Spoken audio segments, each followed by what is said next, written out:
ఆదికాండం 24వ అధ్యాయం 63వ వచనం. సాయంకాలం మన ఇస్సాకు పొలంలో ధ్యానింప బయలువెళ్ళి కొనలెత్తి చూచినప్పుడు ఒంటెలు వచ్చుచుండెను. రిబ్కా కొనలెత్తి ఇస్సాకును చూచి ఒంటె మీద నుండి దిగి. ఆ సుదీర్ఘ ప్రయాణంలో అబ్రహాము సేవకుడు రిబ్కాతో దేని గురించి మాట్లాడి ఉంటాడని మీరు అనుకుంటున్నారు? అది ఇస్సాకు గురించే అని నాకు ఖచ్చితంగా తెలుసు. మన సుదీర్ఘ ప్రయాణంలో పరిశుద్ధాత్మ మనతో దేని గురించి మాట్లాడాలని మనం కోరుకుంటా ఉన్నాము? సిద్ధాంతం గురించి కాదు, పరలోకం గురించి కూడా కాదు. ప్రభువైన యేసు గురించి మాత్రమే వినాలని కోరుకోవాలి. రిబ్కా కూడా ఇస్సాకును గురించి వినడానికి ఆసక్తి చూపించిందని నేను ఖచ్చితంగా అనుకుంటున్నాను. అందుకే ఇస్సాకును చూడగానే గుర్తుపట్టి ఒంటి మీద నుండి దిగి అని వ్రాయబడింది.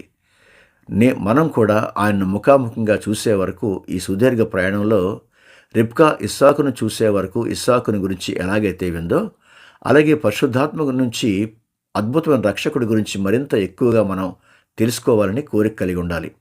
ఆపై ఒకరోజు మనం రిబ్కా లాగా ప్రభు గుడారంలోనికి ప్రవేశించి ఆయన భార్య అవుతాము.